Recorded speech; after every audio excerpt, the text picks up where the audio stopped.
So hang up and hush it, I've been feeling. I'm sorry, I feel no attraction, and now that it's been a bit.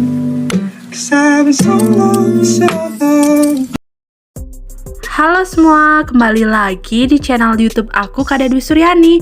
Sebelum nonton video ini, yuk klik like, komen, dan subscribe channel ini agar aku tambah semangat membuat video. Di video kali ini, kita akan mempelajari mengenai mengidentifikasi informasi dalam teks editorial. Pasti kalian penasaran kan dengan materi hari ini? Yuk kita belajar bersama-sama. Sebelum lebih lanjut, apa sih teks editorial? Ada yang tahu? Editorial merupakan salah satu rubrik yang ada di media massa cetak, seperti koran, majalah, atau buletin. Editorial biasanya menjadi sebuah cara untuk merespon suatu isu atau permasalahan dan memberikan tawaran solusi di akhir teks.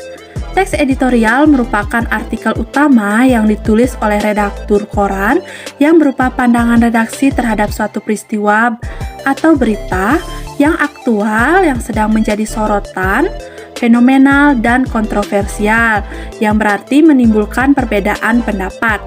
Di dalam teks editorial, ada pendapat-pendapat penulis redaksi yang bisa memperjelas pemahaman kita tentang peristiwa atau keadaan yang menjadi ulasannya. Teks editorial sendiri juga sering kita sebut dengan tajuk rencana. Teks editorial memiliki ciri-ciri. Yang pertama, topik tulisan dari teks editorial selalu hangat, sedang berkembang, dan dibicarakan secara luas oleh masyarakat, yang bersifat aktual dan faktual. Yang kedua, teks editorial bersifat sistematis dan logis. Yang ketiga, teks editorial merupakan sebuah opini atau pendapat yang bersifat argumentatif. Nah, yang terakhir, yang keempat, teks editorial menarik untuk dibaca karena ditulis dengan menggunakan kalimat yang singkat, padat, dan jelas. Nah, itu tadi mengenai ciri-ciri dari teks editorial. Selain dari ciri-ciri tersebut, teks editorial memiliki beberapa fungsi. Yang pertama, fungsi teks editorial atau tajuk rencana umumnya menjelaskan berita dan akibatnya pada masyarakat. Yang kedua, memberi latar belakang dari kaitan berita tersebut dengan kenyataan sosial dan faktor yang mempengaruhi dengan lebih menyeluruh. Yang ketiga, terkadang ada analisis kondisi yang berfungsi untuk mempersiapkan masyarakat akan kemungkinan yang bisa terjadi. Nah, yang keempat, fungsinya yaitu meneruskan penilaian moral mengenai berita tersebut. Oke, itu tadi mengenai pengertian, ciri-ciri, dan fungsi dari teks editorial. Nah, selanjutnya, apa sih gaya penulisan yang digunakan dari teks editorial? Ada yang tahu? Gaya penulisan editorial hampir sama dengan ragam artikel atau karya ilmiah lainnya yang menggunakan gaya penulisan eksposisi. Eksposisi merupakan tulisan yang bertujuan untuk mengklarifikasi, menjelaskan, dan mengevaluasi. Strategi pengembangannya mengikuti beragam pola, seperti contoh, proses, sebab akibat, klasifikasi, definisi, analisis, komparasi, dan kontras. Jika dilihat dari isinya, editorial bersifat ekspositoris yang berisi tesis atau pernyataan umum, diikuti oleh argumentasi-argumentasi secukupnya, dan diakhiri dengan penegasan ulang atas argumentasi-argumentasi tersebut. Ketiga unsur tersebut dalam editorial wajib ada. Nah, itu tadi mengenai teks editorial. Untuk memahami lebih lanjut, ada yang tahu apa sih fakta dan opini dalam teks editorial? Fakta adalah hal, keadaan, peristiwa yang merupakan kenyataan atau sesuatu yang benar-benar terjadi. Dengan kata lain, fakta merupakan potret tentang keadaan atau peristiwa. Oleh karena itu, fakta sulit terbantahkan karena dapat dilihat, didengar, atau diketahui oleh banyak pihak.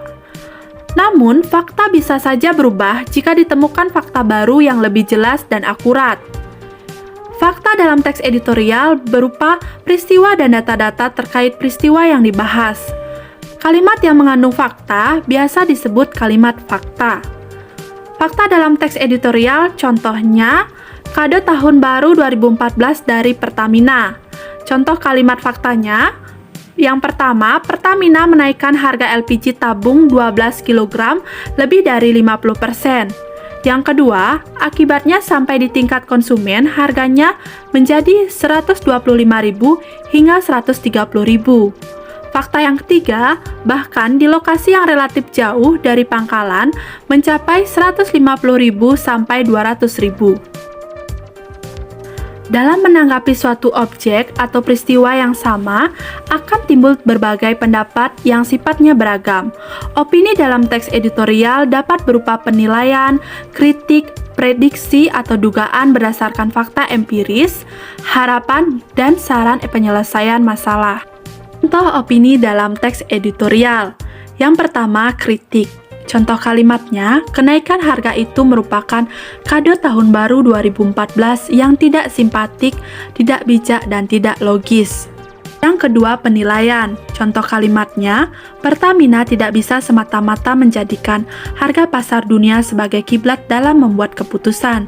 Sebab di sisi lain perusahaan memperoleh keuntungan besar atas hasil tambang minyak dan gas yang dieksploitasi dari perut bumi Indonesia. Yang ketiga, prediksi. Contoh kalimatnya, redaksi menduga bahwa pengakuan pemerintah yang tidak mengetahui rencana kenaikan harga LPG hingga 50% itu tidak benar.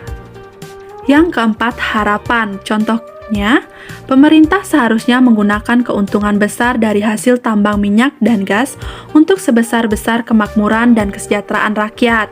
Yang kelima, saran. Contoh kalimatnya, caranya dengan mengambil atau menyisihkan sepersekian persen keuntungan untuk menyubsidi kebutuhan bahan bakar kalangan masyarakat menengah ke bawah. Oke, itu tadi mengenai teks editorial. Thanks for watching. Jangan lupa like, comment, dan subscribe channel ini. Sampai jumpa di video selanjutnya.